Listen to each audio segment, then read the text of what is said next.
Hello and welcome to yet another exciting episode of Let's Talk to Ticheze. I'm your host, Emmanuel Kapandra. I'm with Esther Mwansamtali. Esther, it has been a very long time since we have seen. How have you been? I've been good and I miss you, Emmanuel. I'm around, I'm around. It's good to be back. Thank you very much. Now, today, the guest on the show, we are joined by the Council Chairperson, Mr. Oliver Stingo, the Itezhi-Tezhi Council Chairperson. Sir, you're welcome to the show. Thank you very much, Mr. Pandora. Thank you. Okay, we have been doing some research, sir. We came across a certain area where we have found that you are the council chairperson. Yes. And you are a ward councillor. No, I'm not a ward councillor. I'm just a council chairperson. I was a ward councillor. Okay. Sometime back, yes. Okay, so how does being a council chairperson and was a councillor feel like in the day backwards?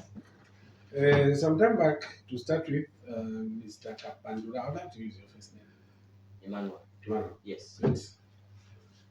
Emmanuel, I was a ward councillor in Itumbi ward before the delimitation. Yes. Kanzwa and Itumbi ward were one ward sometime back, way back in 2001. Okay. So these two wards, after delimitation, that's when we came up with the Itumbi ward on the west and the Kanzwa ward on the east. At that time, I was adopted by multi-party or MMD. Okay. So MMD at that time was the one that was in power, and I was the area councillor for Itumbi ward. It was one whole big area, which was called Itumbi ward. Okay. Well, it was really something that gave me a lot of experience on how to work with communities, societies, how to work with people on the ground, on the grassroots, and they really saw what it takes to know the needs of society, to know the needs of the communities, and to understand really how some of these services can be delivered to people. So it gave me a lot of insight.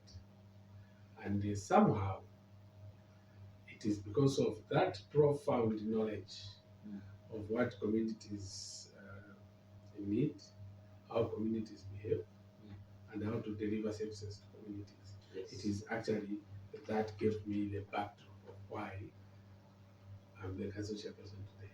Okay. Maybe I just want to take you back a little bit. How many schools have you attended education-wise? Let me start with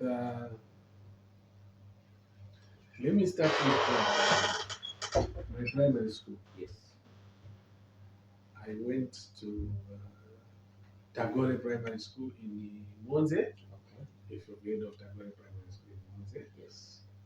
And then I went to Monze Secondary School. Okay. It was a boarding school. Okay. Straight without how can I call it? It was not a co-education at the moment. It was at the time. It was a boys' school, a boarding school. Yeah, and I think that school did a lot also in grooming us, in grooming me in particular, to make me somebody who could actually understand a few things about society. Okay. Yeah.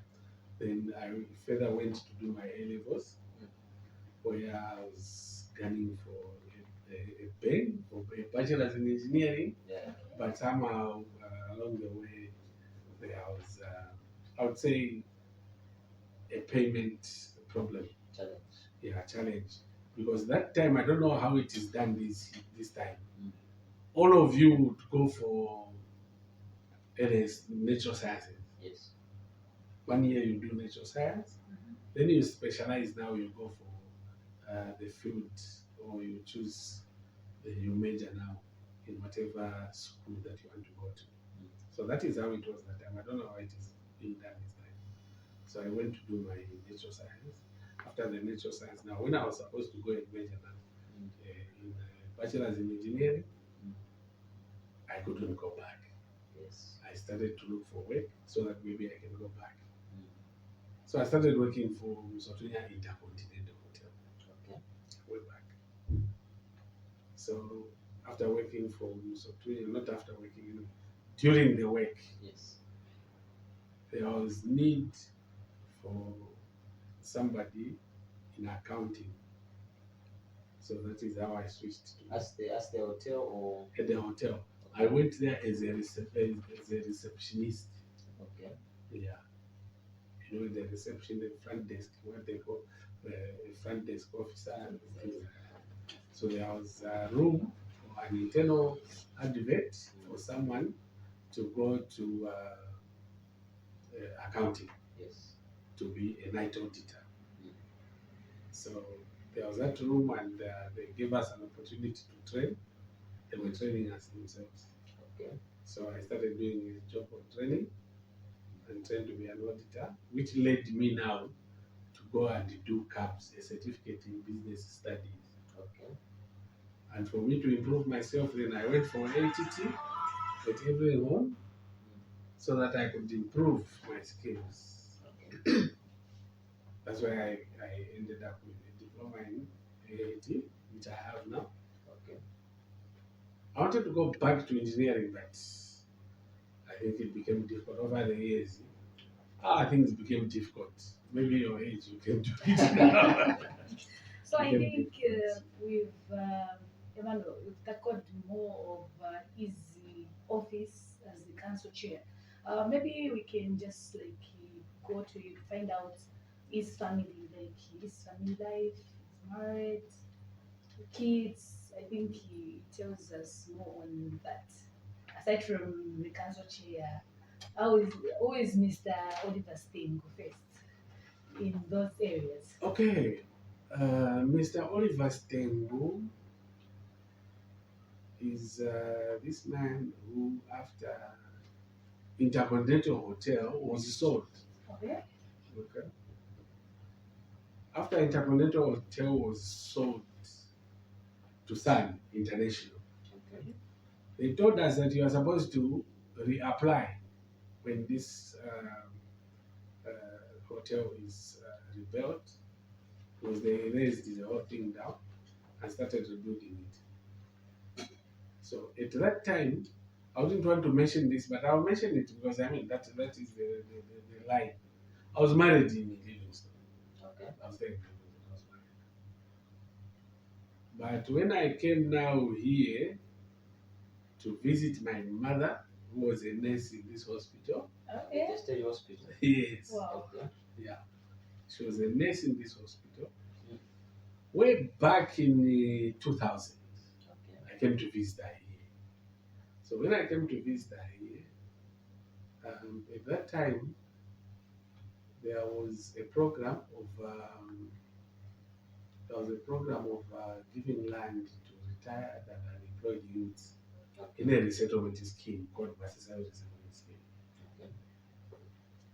So when I came here to visit her, that program was running.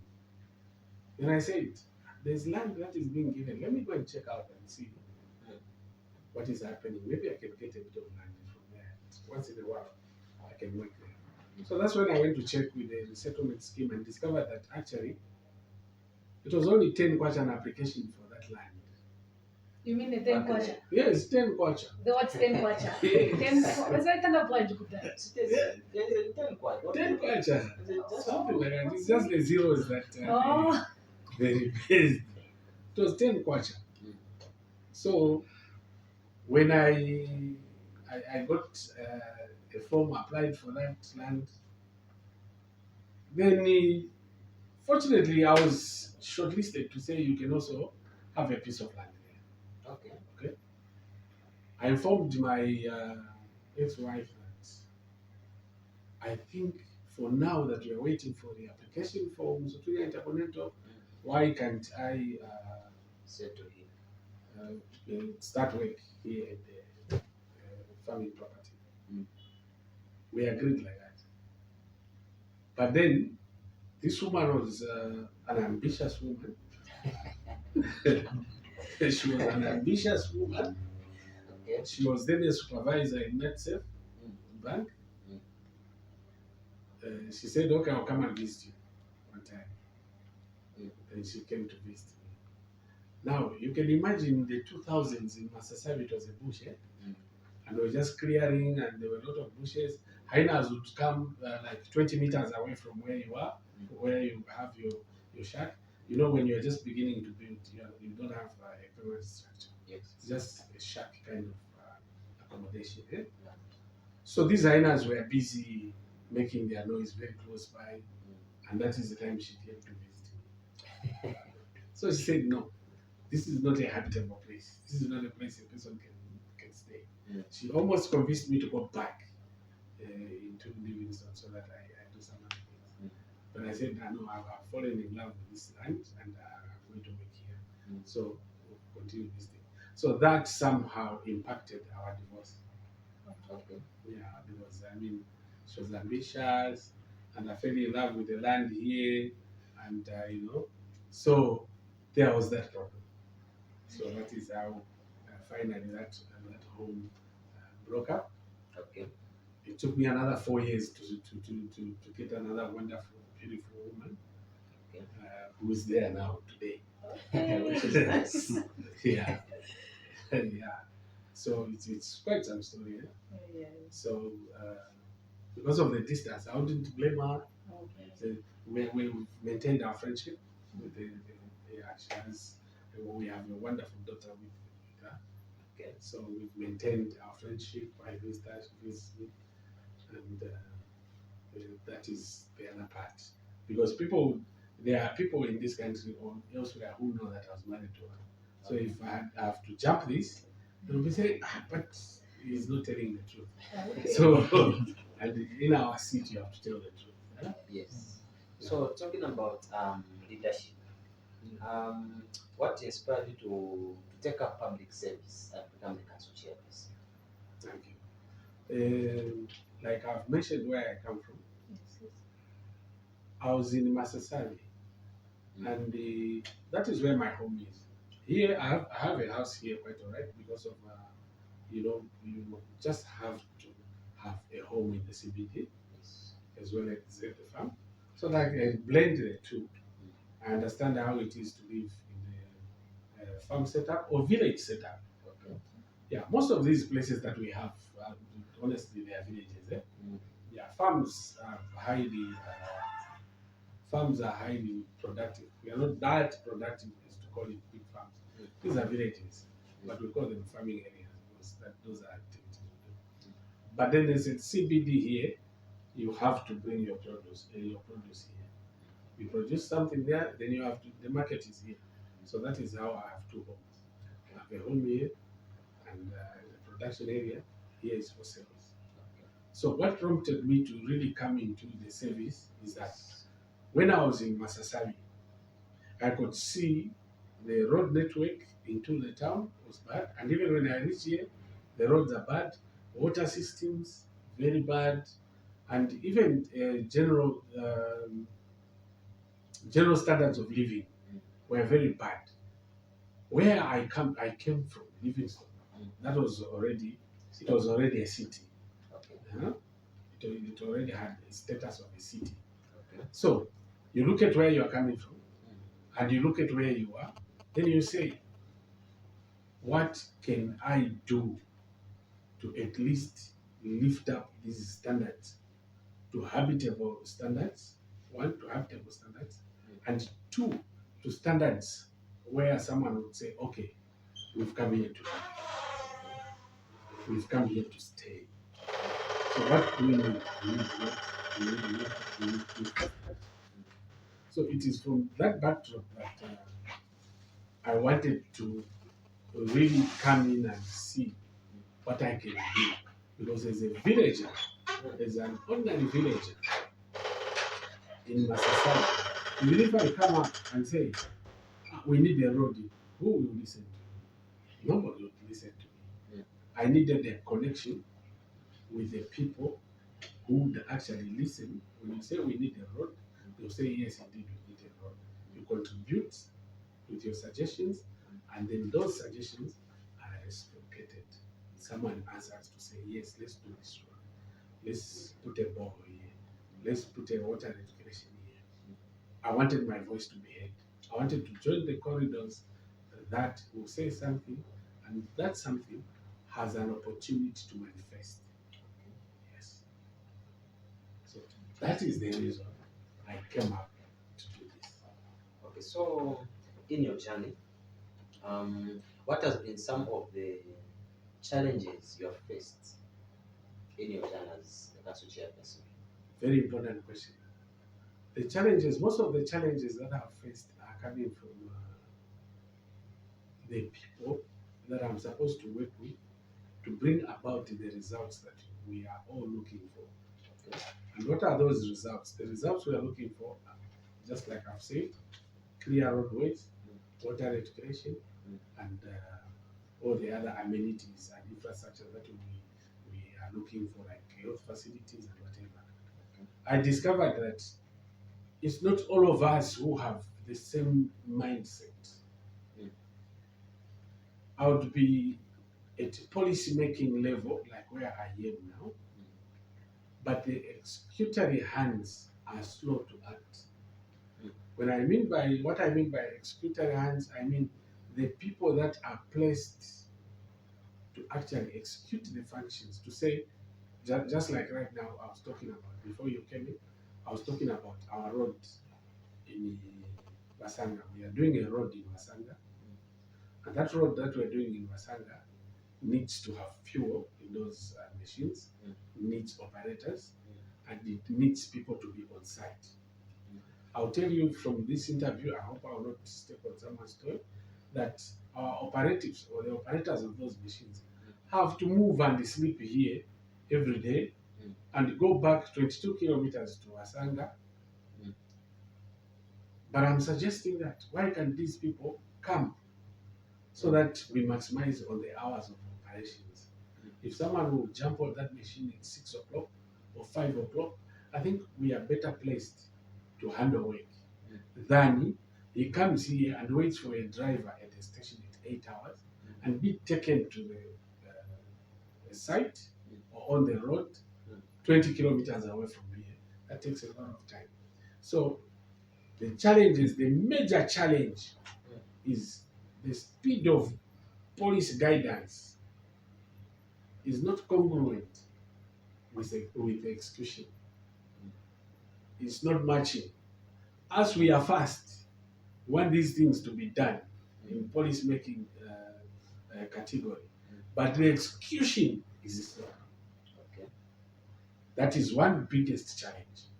And then some time back there was quite a big issue on bureaucracy to come to a level where you have this in place, money in place to procure the fuel, and other issues like we didn't have the machinery that we needed.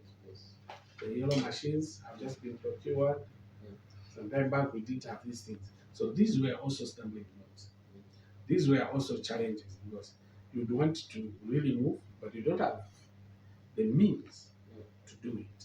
But now that we have the means to do it, and the president has brought up the fuel that we need, so it's just the execution that we need to speed up. Okay. Yes. So I've mentioned about two challenges: the machinery, the execution, and maybe I would say the third one is aligning, streamlining our work so that each one knows exactly what they are supposed to do when they come to report each day. Okay. To streamline as a team, because you know, as a local authority, we are supposed to work as a team. So now to streamline, to say, today we are working, we are doing this, we are achieving this, these are the goals that we have set ourselves to do. Like I had a meeting shortly before you came with engineering. We have given ourselves tasks. We are saying this week up to next week we should do serious dams in Basanga. Serious dams. But then we are a team and different teams coming from different disciplines.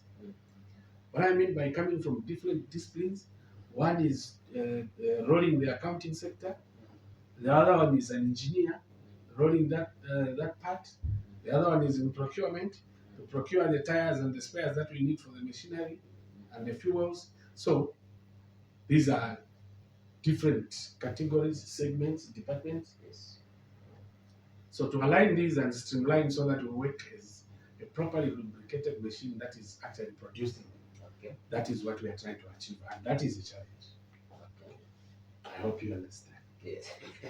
Mr. Sting, when we talk about governance and leadership, how would you describe your leadership style as a council chair?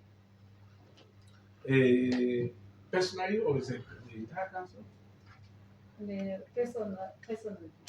Personally, I'm trying to emulate what our president, I'm pointing up because that's where the portrait is. Yes.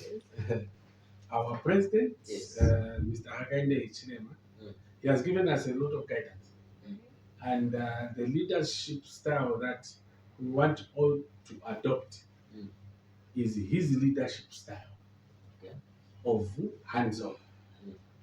His leadership style is hands-on. Let's do it. Let's do it. Let's not have a lot of rhetoric stuff and talk too much. Let's just do it. Let the work go. If I'm doing roads, let the people see the road being done. Okay.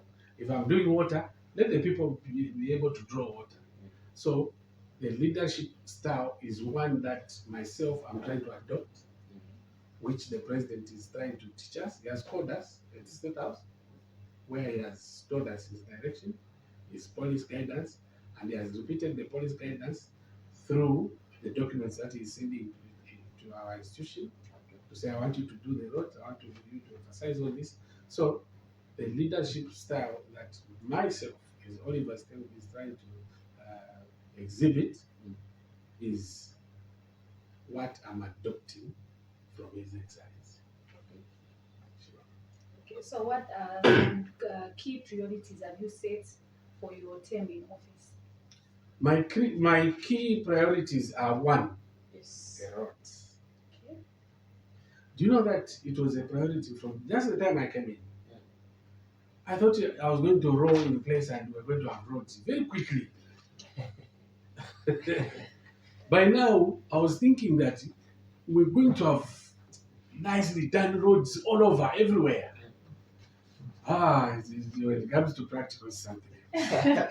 Practical is always, It's something else. I was thinking by now, we would have another plant. Just when I came in, I talked to, just when I came in, lucky enough, our MP, Yes. Twambomtita, Mm. he pushed for a meeting with ITPC. Yes. ITPC has an obligation, which they committed themselves to give us a 0.5% inter alia for services in Itezhi-Tezhi because of the hydropower station. So when we came in, Twambomtita managed to make a meeting with the ITPC so that we can hear what they have to offer. And Mr. Mbuta, the CEO, came. We met in Musungwa, where he told us roughly that we are making something like 33 million in a year, and then they gave us the scope of work that they would adopt, that they would give to us, repair of boreholes, putting up boreholes, maybe do a school here and there. So after learning that, I was thinking, now this is my chance. Mr. Buta, can you give us another water pumping station? They agreed. We've been exchanging. They brought in feasibility study. They did due diligence. They did everything so that finally we can have a water plant downstream. Yes. This is still taking time. Just when we entered, when I came in the office, I was thinking, we'll have water. Everybody will have water. Everywhere. Okay. When I saw that this avenue is not going very well, I said, okay, Masem WDC, I called them. Can you apply for water so that from CDF we can give you water? We can put a lot of boreholes so that you can have water here. They did that. We were given 1 million. So when we were given 1 million to do that, unfortunately that 1 million could only do three balls. The Masemu one, if you've seen one there in Masemu, in Nakabangwe, somewhere there, that side there are two somewhere coming down this way. So 3. We were hoping that we would have 10 balls maybe from that amount. But you know, these people, when it's an institution that is requesting to have a ball, the cost just goes up. Because if today yourself you said you wanted a ball fully equipped with the solar, pump and everything, within 100 you will do it. Like myself, I did a ball in Sasa. I only paid about 80. Solar panels, tank stand, and everything. But because it's a council, it's that high. So these are some of the challenges, and my dream was I would sort out those issues. Yes. Well, I didn't just come for those things in the office. I came also to sort out the plot issues. Yes. Plot issues. I can proudly tell you today that the long historic standing problem in Magazine, Yes.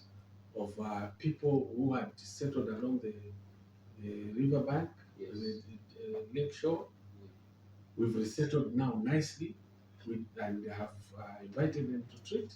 We've given them invitation to treat, and we've given them a very good payment system. Okay. We've given them to stagger the costs, given them payment plans, and given them those plots 15 by 20 at only 3,000 kwacha. Okay. We've settled about 128 families in Magazine, each one properly demarcated with their numbers on the plots. Okay. That is what we've done. And we have also done quite a lot in the compounds to make sure that the people are invited to the council, and we listen to their requests. What do they want? They want to be shown their plots and everything. And right now, we've embarked on registering, coming up with a register for the entire town. Everybody, if you have a house and a plot, Yes. very soon our people will reach you. Okay. So that you legalize. Yes. Then you have a title deed. Okay. So that everybody, wherever they are, they should have their papers, so that you are not given a problem in the future. If something is coming up and you're not moved anyhow, if you are moved, you are given compensation. So that is on the plots. That's very important. Yes. So that we are achieving very much on that. Okay, so just taking you back, you said something like projects take a long period Yes. of time. So, like, how do you ensure that there is accountability and transparency in terms of council operations? Like, when there are projects, how do you ensure that there is, That's a hard one. In the council, accountability, we have an internal auditor, and then we have external auditors that come from outside ourselves. So these are the people who are actually auditing the council. Last week we had a group of auditors that came from the ministry. They were auditing. We have an internal auditor here who provides checks and balances. Yes. And even you, the people, the public, we listen from you. Just recently, how can I say it? Our revenue collection base was very bad. And we learned from the citizens, we learned from our own people who live here that this is not going right, this is not going right. And we corrected it. We corrected by listening from you. So really accountability is something that we are ready to learn and hear from anyone from the public, from the communities, who can tell us that, no, this has not moved very well. If let's say our grader, someone is busy stealing our diesel from there, it is your duty to tell us that some people are busy selling your diesel from from the grader. That is what you call accountability. Yeah? And definitely we are all ears to learn and correct that situation. So when it comes to accountability, that's a good one. We have internal auditors, and then we have auditors that are coming, periodic auditors that usually come here to audit us, and even ourselves, yourselves, all of you are auditors. When you see that something is not going right, and because council resources are community resources, council resources are for all the people, even in the projects. When you hear that someone is being given a project to do a health facility, and then they are not doing it properly, you have the right to stand up and say, no, no, no, no, no, this is not going well. You call any of us, especially my office, because I'm the user interface between the management, the council, and the public. That is why I have to be elected by all the wards. Yeah, councillors are elected by one, but myself and the MP, we are elected by all the wards. Okay. So talking about development projects. Yes. What development project has the council implemented right now in Itezhi-Tezhi or currently is working on? Development projects are numerous. Yeah, because development projects is a word. Development is a word that comes from developing. Yes. Developing is a word that means coming up with something to improve the welfare or the face of something. So when you talk like that, we have had so many projects running in Itezhi-Tezhi. Yes. We've done health facilities, we've done schools, 1x2 CRPs, we've done ablution blocks, we've done quite a lot, water points, we've done, what else do I say? So, health facilities, educational infrastructure, that is CRBs, classroom blocks. We've done ablution blocks in most of these areas, especially health facilities. Ablution blocks were attached to that kind of development. Yes. And we've started working on the roads. Okay. So these 4 segments have been lifted up or moved to a level where when we look backwards to where we come from, Yes. when we had very little learning space, would say we've really developed. Because if I have to go through the list, it's quite wide. All the wards. The furthest is Kamurungwe. The furthest ward is Kamurungwe. It's 130 kilometers from here. Okay. It's 130 kilometers from here. Cutting across a plain, when we have normal rainfall to above, or even just normal rainfall, that plain is usually closed. It's usually covered in water. So in that place, we've managed to take a clinic and an ablution hall and a water tank with stand, water that is being taken from the river, filtered into the tank, and then used by the community. Okay, so talking of, you have talked of Kamuro, which is furthest from the central business unit. Yes. A lot of youths are complaining, or rather have complaints, have concerns that there's unemployment in the local authorities out there, or maybe let's say in the local communities out there. Yeah. So what are some of the measures that the council is putting in place to help the unemployed youths out there? Exactly. That is a very wonderful question, and that's something that we really need to address. Yes. From the president, he came up with proper initiatives. One, skills building in our youth. When we look at our industry category here in Zambia, we do not have enough industries at the moment to take up or pick up all our youths into employment. So that's why the president came up with an initiative to say, okay, let's give them skills so that they can equip themselves with the skills, and not skills like driving, because if everybody goes for driving, where are the vehicles to drive? So youth should go into skills like they can come up with something out of wood. Youth should be able maybe to repair vehicles. We don't have enough mechanics. Here in Itezhi-Tezhi, if I count the mechanics, that good mechanics whereby I can trust my vehicle with that mechanic. Yes. Maybe there is one or two. Okay. And when you look at them, they don't really know what to do. Okay. They don't understand even It's the principle. experience. Yes. They just know that when there was a problem last time, they did this, which may not work. With these modern vehicles, which are electrical, with so many sensors and electronic, they don't understand them. You can't even operate a diagnostic machine.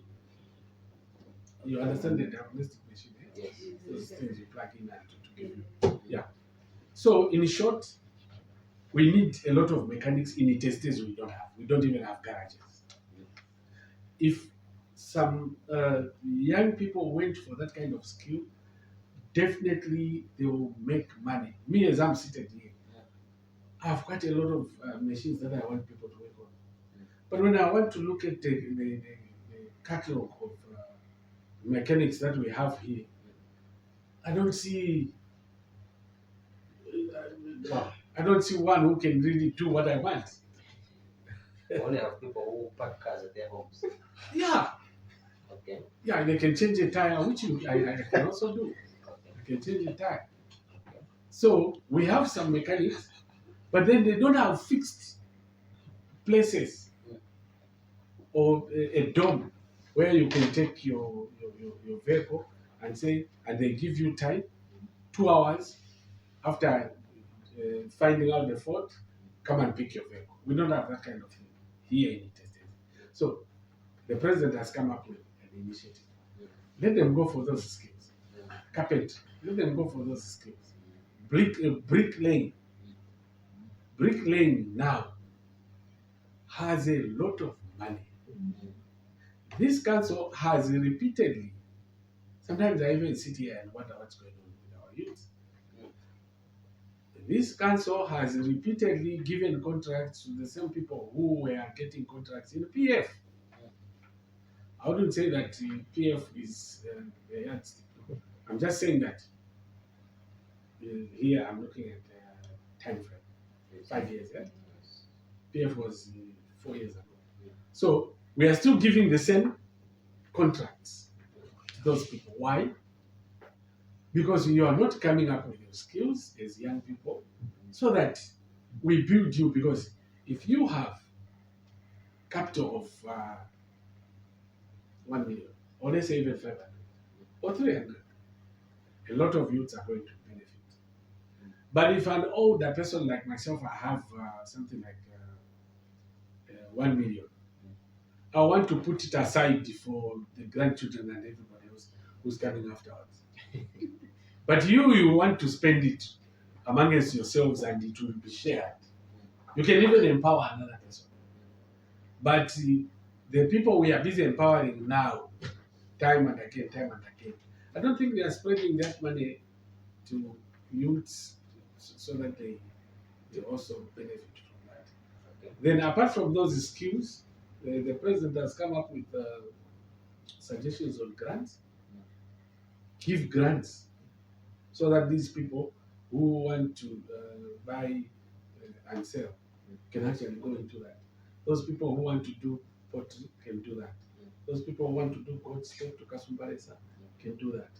But then they require you to be in groups. The whole idea of being groups 10, so that we can capture a bigger number. If we have 100 groups, it means we have 1,000 individuals. Do you understand the maths? Yes. Because you will be in groups of 10. So if we have 100 groups, I remember last year we had 91 groups. So you multiply them by 10.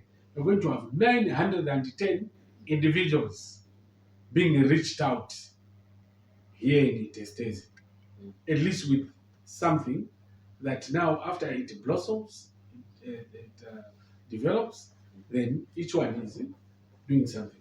That is the whole idea. So 910 people were empowered. This year, 850 individuals were empowered. How? Many people have not done that much, but I've done that much myself. There were 85 groups that were empowered. Okay? 85 times 10 in each group, 850 were empowered with grants. But they don't see it that way. They don't see it that way. So if you got your 40,000, you got your 30,000, depending on the proposal that you brought up, and then you were empowered to say, okay, some people were saying we are going to do goats. If you truly went to buy those goats, 40,000, you have that bunch of goats. They produce. Each one takes some goats. You start your own. You start your own. You start your own. So, sir, if I hear you, you said about grants, you're talking about grants, Yes. and then the CDF now. Yes. So how is CDF being utilized in Itezhi-Tezhi to improve the community development? Actually, CDF grants is just a component in CDF. Okay. Grants, skills, bursaries, community projects. Those are components of CDF. Okay. Yes, or segments of CDF. So in the CDF, there are those grants which are given to the people. Then there is also a component of loans. Many people here in Itezhi-Tezhi have benefited in loans, and we are busy asking them to pay back those loans so that we can plow back to others that have applied for loans. So there is a loan component, and a lot of people benefited on loans. They got loans, and we are asking them to pay back that so that we can pay others. So all those are components of CDF. Grants are components of CDF. Okay. So, like, what criteria does the council use to prioritize which projects or beneficiaries get CDF? Or is there specific people, or is there groups that you want them to like benefit? Okay, when you talk of grants, almost all of them are usually given. Okay. Last time we had 91 who applied. All of them were given. Oh. Yes. Okay. All of them were given. But on the loans, that's why it's a bit tricky, because you find the amount that is supposed to be given out for loans may be 3 million, and the people who want those loans are maybe 12 million, 20 million. So we say, okay, let's give this 3 million. Who's coming up with the best proposal? Definitely, if you say you want to get a loan for 200,000, we look at what you want to. Our desk appraise of people.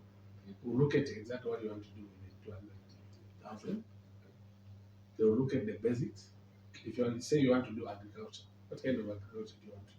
Do you have the land?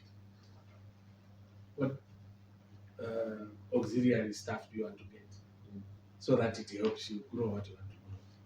So if a lot is missing and that money will not be applied properly to that, maybe that will be put aside. But if someone is coming up with a proposal to say, okay, I want to put up a borehole, and then I want to grow vegetables or cabbage or tomato.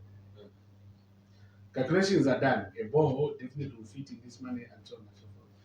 That one will move through, because that borehole is not only going to help you alone, it will help even the others nearby yourself. Okay. That grant will help. So talking of grants and loans, there have been concerns about the grants and the loans from the community, saying that sometimes there's a bit of delayment. What are some of the challenges which bring delayment in the loan process? Okay. There's one thing in the public that we try to sensitize, which they've not yet learned. Yes.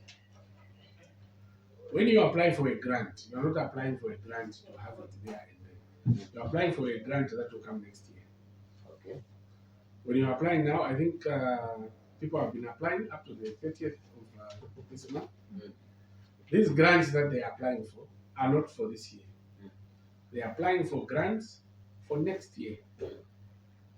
So that delay which seemingly appears to be a delay, is usually they apply this year, then it will be for next year. And then next year, when next year comes up, people want to see the money in January.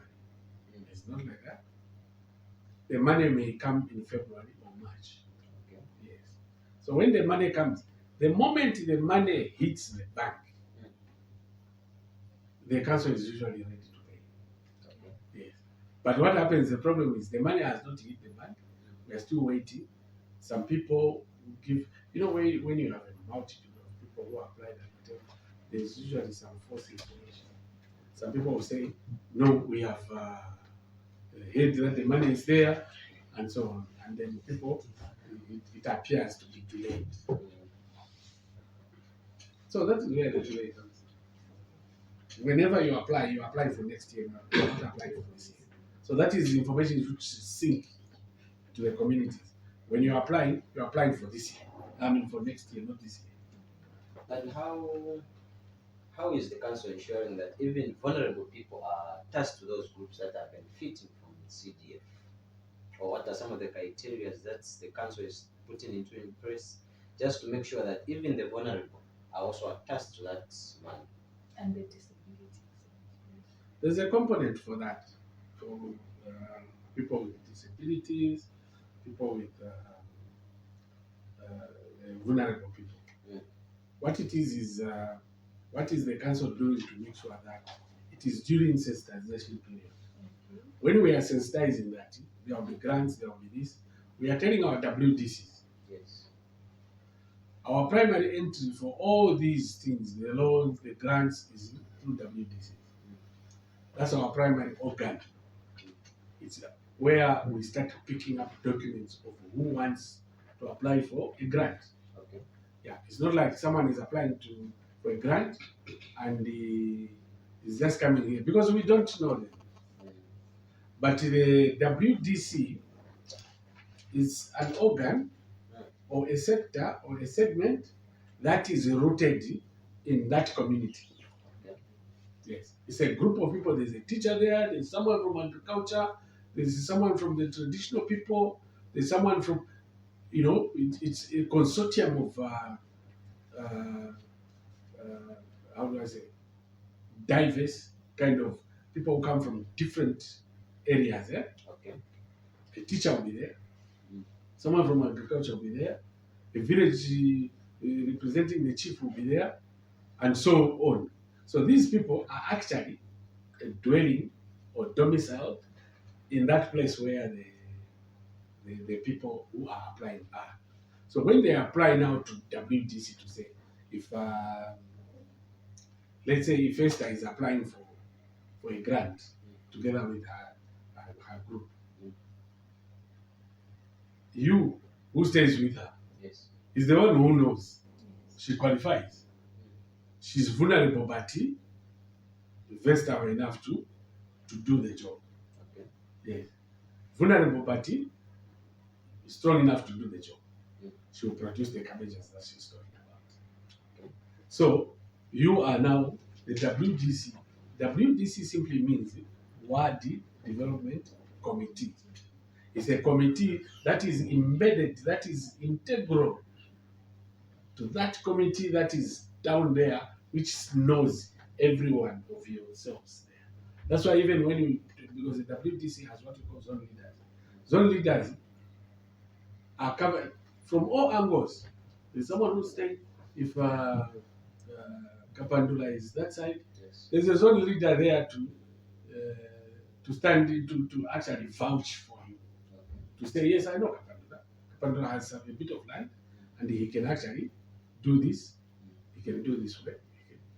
That is how we identify who actually should be given that. So, sir, is there a measure that you've put in place that to make sure that there is no misuse of this same CDF?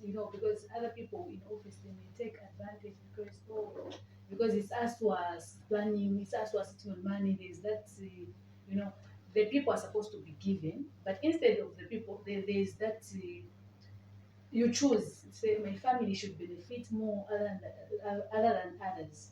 There's that.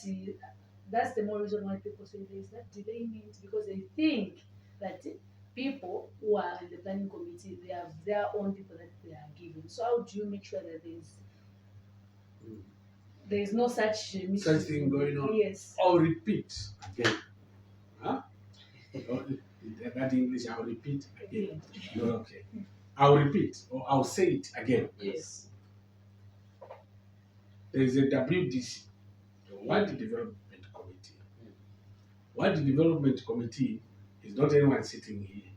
Okay. It is someone sitting with you in your community. And that is the person who is going to bring the groups here. Okay. Not any employee here. Where you come from, those are the people who will forward your names here. They will have to sign. The representative of the chief is there. An officer from agriculture is there. A teacher in that area is there. So those are the people who are agreeing to say, us as WDC, we agree that these people, yes, that one, yes. Then it comes here for desk appraisal. So it's a process, right? It's a process. It's not one individual like you plan to say, okay, how do I do it? No, it has to come from WDC. Okay. Signed by WDC. Okay. Yeah. And the WDC chair has to see each one Okay. before bringing them in. Of course, human beings are crafty. Yeah. So we wouldn't despair completely to say maybe one or two things may pass through and whatever. Maybe a family or whatever may come up. But you see, when they reach desk appraisal, if they find it, kapandura, then it's a problem. Yes. It's a problem. Then on the desk appraisal, then the committee will be called. You people, how about these kapandulas that you have put here on Everywhere. It becomes a problem. But if that kapandula wants to eat the money, maybe the 2 or 3 of them, but because they have involved the 8 other more people, those 8 will not shut up. Because how do you grab their NRCs without their knowledge? You understand, eh? Because in the file there should be NRCs. NRC for that one, NRC. So as you are getting the NRC, they ask you, you want to take my NRC where? I know we should form a group, and they will be expected. They will check. You got our NRCs for like a group. So where is the money? They will ask you. So that is how it goes. It's quite involving. Yes, it's involving. So when you talked about loans, because a loan is payable. Yes. There is that negotiation that you have to pay back. Yes. How do you do with I think there are cases whereby a person gets a loan, then they are not paying back. What measures have you put in place to say this person, there's an assurance that this person is going to pay back the loan that they have gotten? Or how do you do with those people who haven't paid back their loans that they have gotten? Okay. The goodness with a CDF loan, there's no collateral demanded. Okay. No collateral demanded. It is just to look at your proposal, how convincing your proposal is.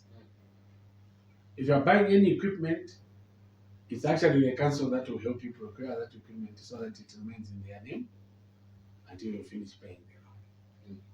But if you are just getting it and you're not buying anything in terms of equipment, you're just using it maybe trading, buying and selling, definitely the desk appraiser would want to visit you and see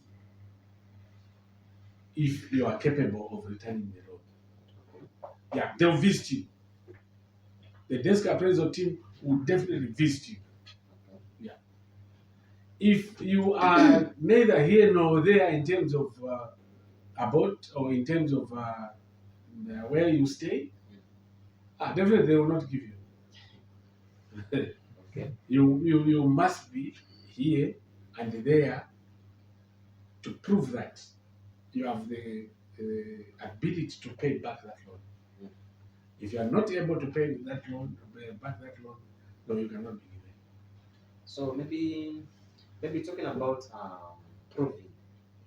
Maybe talking about proving. Can you maybe share with us a successful stories to the viewers out there? Maybe one group came to get a grant or a loan. Any successful story that you have seen, or maybe they have brought back to say the money we got, we have done this and this and that. Maybe a successful story for the viewers out there. Oh yes, oh yes. I'll tell you that we gave out loans. Grants don't come back. First of all, let's start with grants. Grants don't come back. When people get grants, it's for them to use the way they want to, so that they can help themselves. Okay. And they come up with something that will help them. So grants, they are not coming back. When we follow up, we are just going to see to say, okay, indeed they are applying the money the way they requested to have it. The application, they are not misapplied or misappropriated. Then when we come to loans, some successful stories. I'll tell you that one group called Rubek, yes, they asked to do fish. From within? Yeah, from within. Okay. To date, they are among the group of people that are to date paying the loan because it's a monthly thing. Okay. They've managed to put money even in advance. Okay. Yeah, put money in advance. Like this month, the bank is supposed to get like 5,000, but they've managed to put money in their account so that even next month the money will be there. Even that other month, the money will be there. Okay. Yeah, that is one. And then not only that, there are other people who are busy paying back. So far, we have almost 510,000 kwacha repayment of loans. Yes. We have about 510,000 kwacha repayment on loans. Okay. Talking about community and citizens. Yes. What measures are you putting in place to improve the CDF application for the citizens out there? To improve the process. Rephrase. Talking about CDF and loans. Mm-hmm. What measures are you setting in place for the CDF loans and grant applications to improve the process for the citizens out there? Okay, I get it. On grants, we have put up people called SEPs. Okay. SEP is a socio-economic planner we have put aside to say if any group does not understand exactly what they are getting into and do not understand how to apply and do not understand exactly when this will manifest or when this money will be available to them, we have SEPs who we are actually sending the people to say, you go and listen to this one, learn. And those that are coming to this office has been a hub of information in terms of accessing some of these things, Okay. information to tell them what they're getting into. On the loan component and the grants, it's the same thing. Although the government is trying to modify the loan component in 2026, it may not be the same. Okay. Yeah, it may not come out the same the way it was. So the government may modify it, or they may completely give the banks the responsibility to say the banks should take over the loans. We don't know, but it will not come out the same way it was. So the information on these things now is lying with the SEPs, with the PRO, and the planning department. So anyone who wants information on these things, planning department is there. But if you find someone is in a bad mood there, because it happens a lot. Okay. If you find someone is in bad mood there, come here. Here the mood, the whole time is always sober. Okay. Because in some of these departments, you discover, I've seen women crying coming here. Okay. Why are you crying? The way they've answered me. Yeah.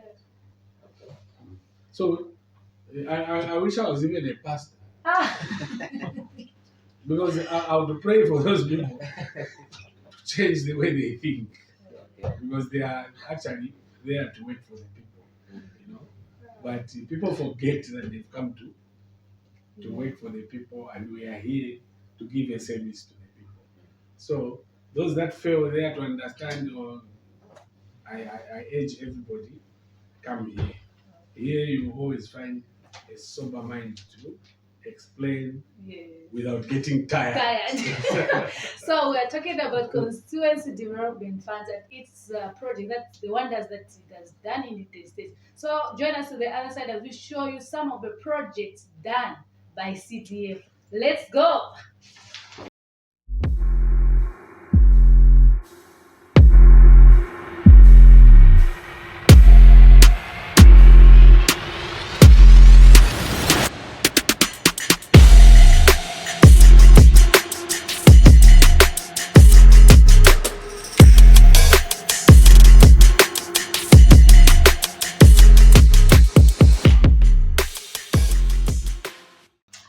And those are some of the projects, beautiful projects done by CDF. Itezhi-Tezhi is becoming beautiful. Have you seen Emmanuel? Looking forward to more.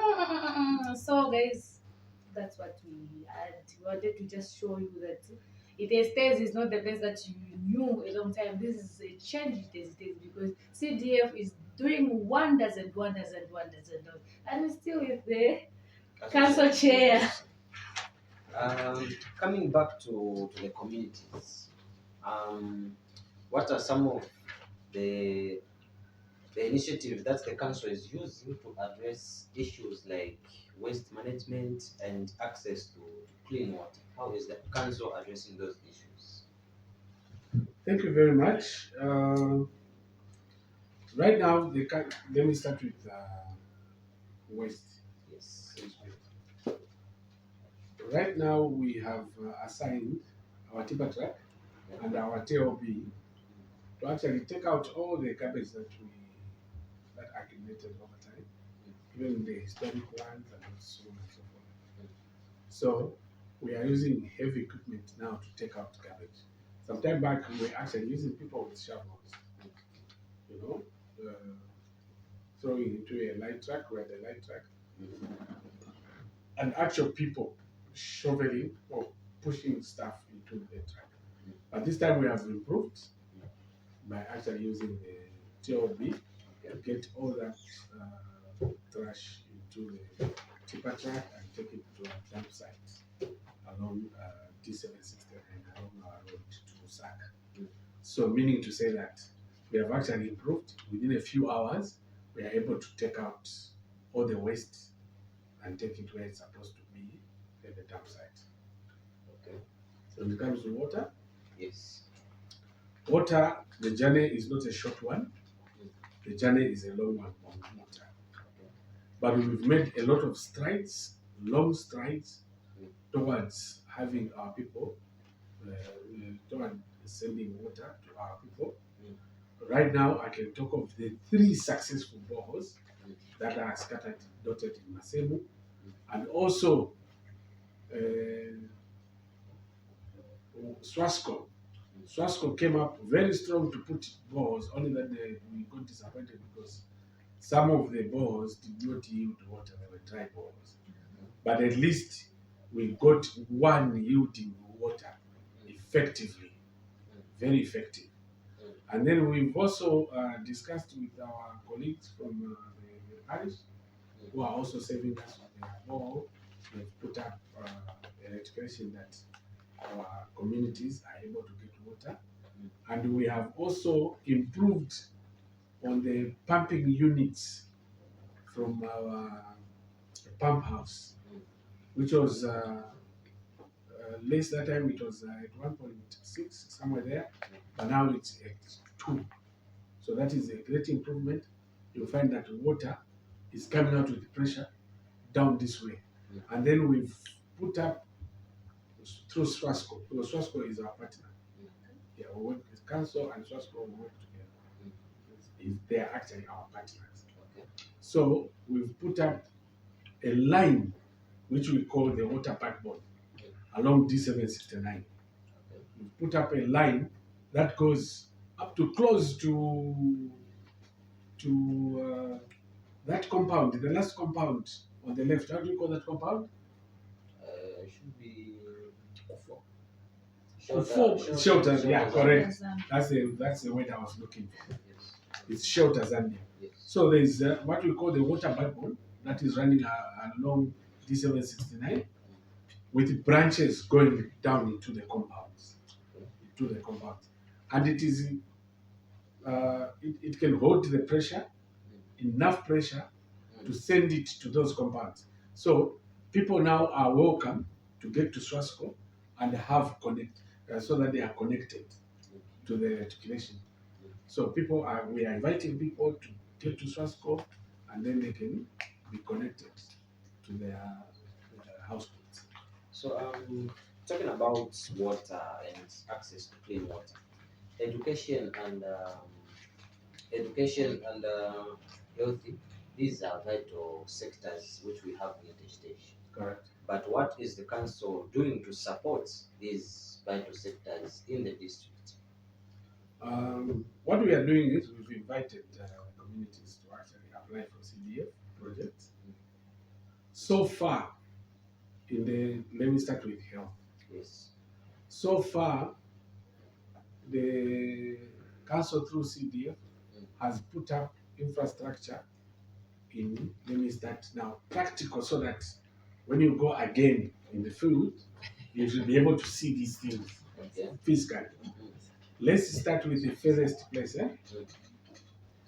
When you go to Kaburumbe, right now as I speak, there is a health facility that is standing, that was done through CDF. Okay? It has an ablution block, and it has health workers flats for 2. Okay. From Kaburumbe, we are coming back in Nyambo. The next one from Kaburumbe is Nyambo. We are repairing, or how do you call it? We are actually not repairing a house. You don't repair. We're constructing. Not constructing as such. Rehabilitating a healthy facility that is there. Makunku is already has a very good facility. We just put water there. There's a water tank, and a water tank, 10,000 liters, a tank stand, solar powered bore that is there. That is to enhance the healthy. Come back to Banamaze. During the period of PF, there's a project that was jangling. We made sure that it is taken up, and it was done by Matek. Okay.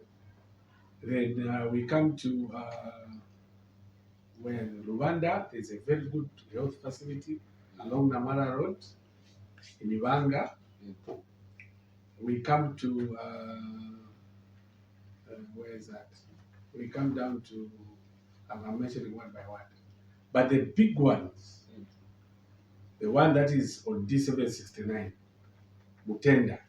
I think some of you could have attended the ceremony when that was being opened.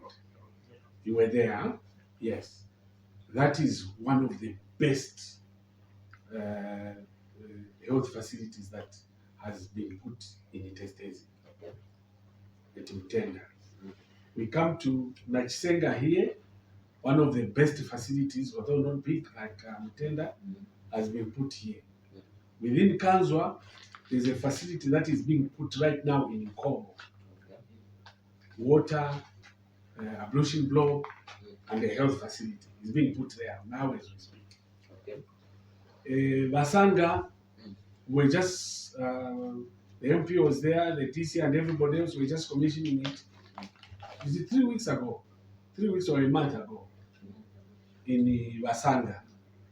One of the best infrastructures also that has been put there. Okay. So, under the health facilities, there are now about 26 health facilities scattered, dotted around the constituency or the district. We come to learners' space. We still have a challenge in learners' space, but we have put, I just need, now because of this interview, I need to put my numbers, my figures properly. I want to see how many 1 by CRBs have been done by ourselves. I'll do a count later on. But we still have a challenge of learners' space here up here and even down.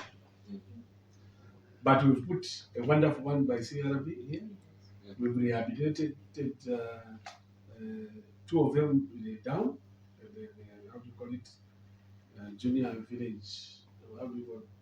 Junior basic. The school down. Primary school. ITT primary school. Huh? Is it? I think that's how you call it. Yes. In Masanga, there's a 1 by 2 CRB that was done. Another health facility that was done in Irugwe. There's another health facility that was done in Irugwe, standing and very beautiful. So I just need to get my numbers properly. We have done a lot. Bulea is one of the masterpieces in the learners' space. You know Bulea? Bulea is how do I say it? Along Namara Road, then you branch off about 6 kilometers northwards. There's a wonderful school that was put there, a 1 by CRB. In Munga, a 1 by 2 CRB was put there. Then dotted around the district, there are so many of them. I just need to get the numbers. Because of this interview, I will look at them actually. This one. But how many have we put? So that at least next time we have, I'll give you the numbers, the details. So, learners' space is still a challenge. Recently, we were just opening up a school in Ukohi. Okay. The 1 by CRB. Only that one has its way of coming. So, learners' space, though still learners space is still a problem, we have to improve seriously on learners' space. So we are thinking that next year we should again increase on water and learners' space. Okay. Yeah, these 3 components: water, learners' space, maybe 1, 2, 3 health facilities. These we have to increase. Esther. They always say that for something successful, Yes. or for a project, there are some challenges that you face before you arrive at something. So, what are the biggest challenges currently facing Itezhi-Tezhi District Council as a council? Just the same. It's a general. Yeah. Coordination. 1, coordination. We need to improve seriously on coordination. How we coordinate these projects and everything else. We need to improve. And 2, we need to improve on quality. We need to deliver quality structure. That one, we just need to deliver quality infrastructure at a very good cost. This is between us. You can record it, but I want to tell you that me, I'm not satisfied to have 345,000 go, 330,000 go on one ball. Whoever will say, my own friends will chop my head. It's not satisfied. I'm not satisfied. How do you have 330,000 go on one ball? But in the budget, in the planning committee, are you not part of the No, committee? I'm not. You're not. No. Why are you not in the? But because since you're the council chair, I think there's a planning committee. Then you're the final say. No. You are not. It's like this when it comes to procurement and these other things. Yes. There's what you call engineers' estimates. Okay. I'll give you one simple example, a very simple one. Yeah, you can record. It can even be heard, but those are my thoughts. Look, there is the ITPC. Yes. Engineers estimate for a borehole fully equipped, they put it at 250. 250. 250,000. Eh? But as a council, why did we put it at 300 and something? No. That's common sense. Eh? And the ITPC pays a lot of money. Okay. They have more money than this institution. Because it's a private sector. It's at 250. Engineers estimate. From the And engineers, why is this so much? We were going to have a lot of boards. Sorry to my colleagues who came up with that. But it's questionable. Yes. It's questionable. It estates people were going to benefit maybe 67 boards. These are some of the things that are curtailing our progress towards giving service to the people. Why should we have 300? If you today you go and dig a bore and equipping it, you do it. Okay, if it's too much, okay, 200,000. Okay, so like I love the fact that you are talking in that direction, because I was also like I had a question similar to that direction. Like, how do you plan to address funding limitations and resource allocation? Because, like you said, a ball can be 300 and sharp. So, is there No, like, we have allocation? We have a price index, whatever book. That it's far from the price index that amount. It's far from it. The president actually pointed us to the price index thing. You know, a price index is like this. This Fanta Yes. has manufacturers, transporters, Yes. what have you, up to the time it reaches the shop. Yes. And then you make a purchase. They've taken up all the costs involved up to when it lands at the shop for the consumer now to buy. Then if someone brings this bottle of Fanta at 50 kwacha, just because it's a council now that is buying, you say no. You can keep your drink. That's too much. Yeah, it's too much. So the price index for such things is far less. And then to put here, I'm busy nailing myself on the legs. We have a drilling machine outside Okay. there. I'm busy whipping myself, but honestly, this may wake up someone somewhere Yes. to say, why don't we use our own drilling machine and drill at a less cost than, because just one with that 300,000 something It's for one ball. can you buy all the diesel for all the balls? All even 10 balls. Why don't we go that direction? Yeah. Why don't we go that direction? So to start with, that is one of the things that it's a very big challenge. Coordination. Yeah, it comes from coordination. If we could all coordinate, if all of us will stop looking at profits and look at giving the service.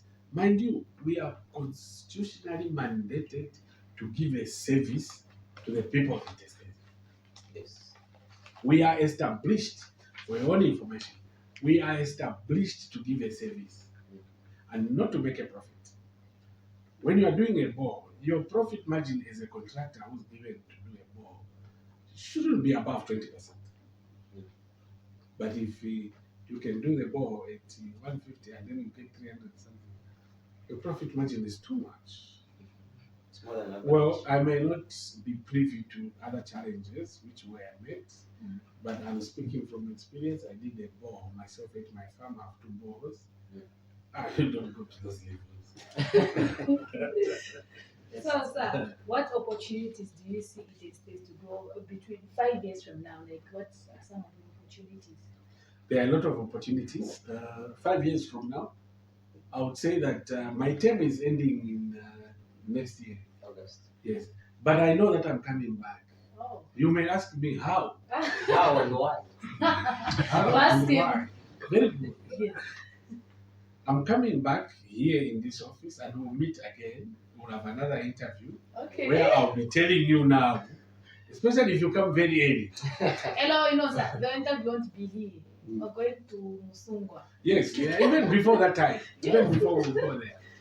The reason I'm coming back here, there are only 2 experienced people here in Itezhi-Tezhi who can run this office. There are only 2.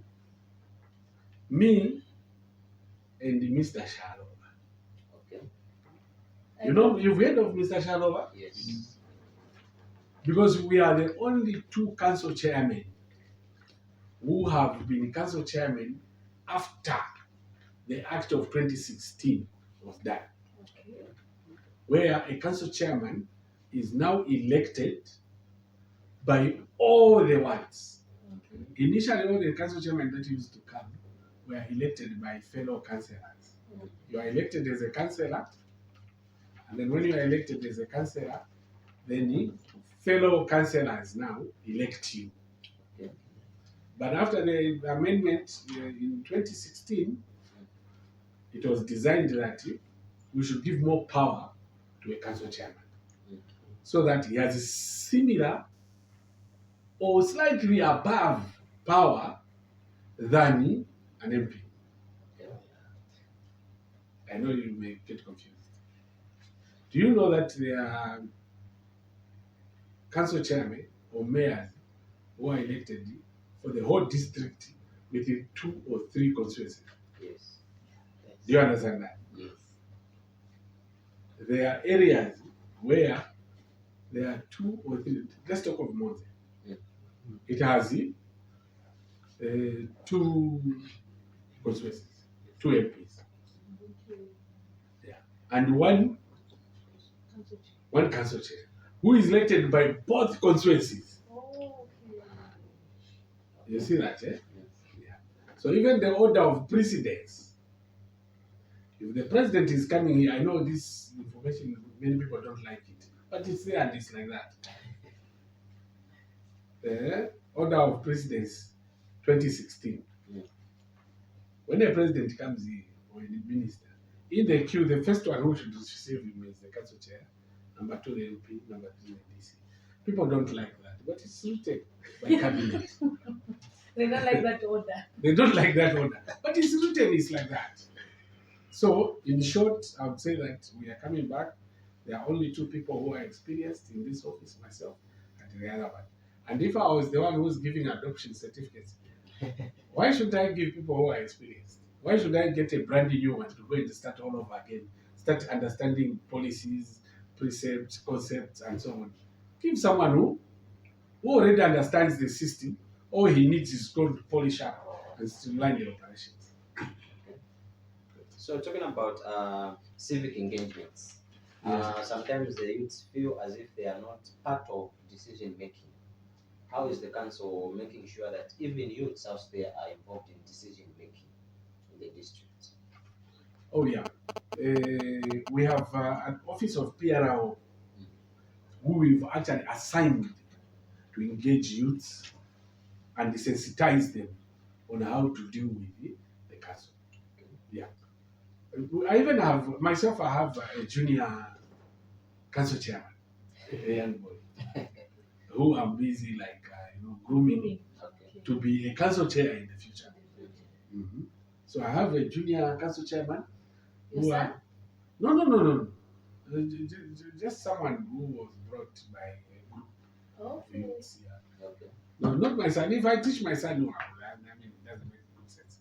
But just someone random. Yeah. So that is how. Okay, so like what are some of the advice would you give us the young people and the out there who want to take up the role of leadership in the future? Maybe we would want to be like you have said for the junior council chair, like what advice would you give us? The advice I would give you is this: read. I give this advice the whole time. Read. Get yourself to know what's happening around yourself. Get to know, set up goals for yourself.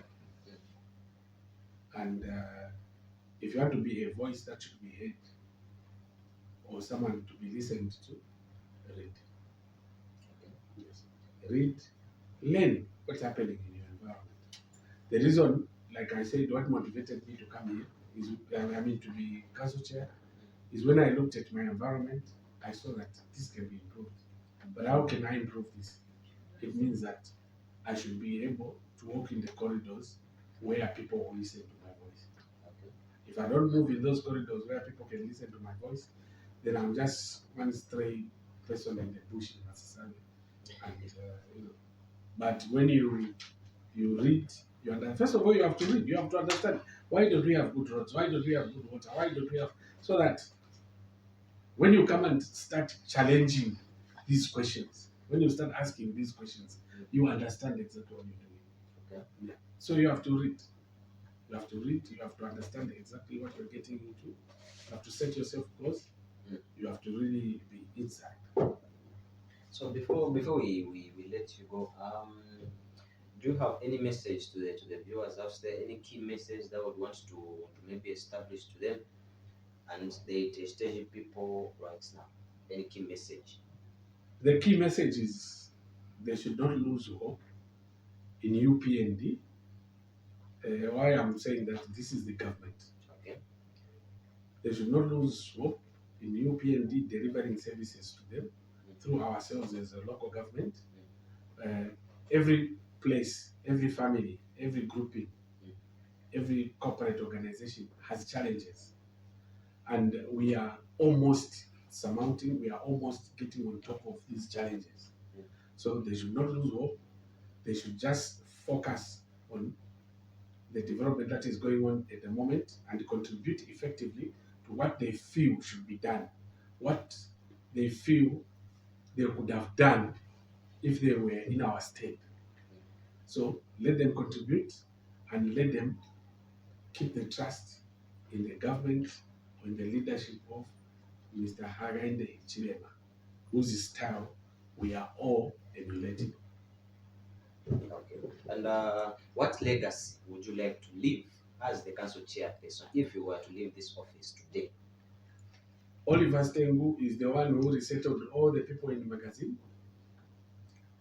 Oliver Stengu is the one who brought up a complete register of developers in Itezhi-Tezhi and gunning for title deeds for all of them. He settled all squabbles on the plots. Oliver Stengu did whatever he could on the water reclamation in Itezhi-Tezhi. And Oliver Stengu was pushing so hard on the roads that at least we ended up with the roads being done. Okay. Okay. Thank you so very much for being with us today. Thank you. All right. This has been Let's Talk Ticheze. I was with Esther Mwansamtale. My name is Akapandula Emmanuel. Don't forget to follow our Facebook page on Facebook, TikTok, and also Instagram and YouTube inclusive. This has been Let's Talk Ticheze.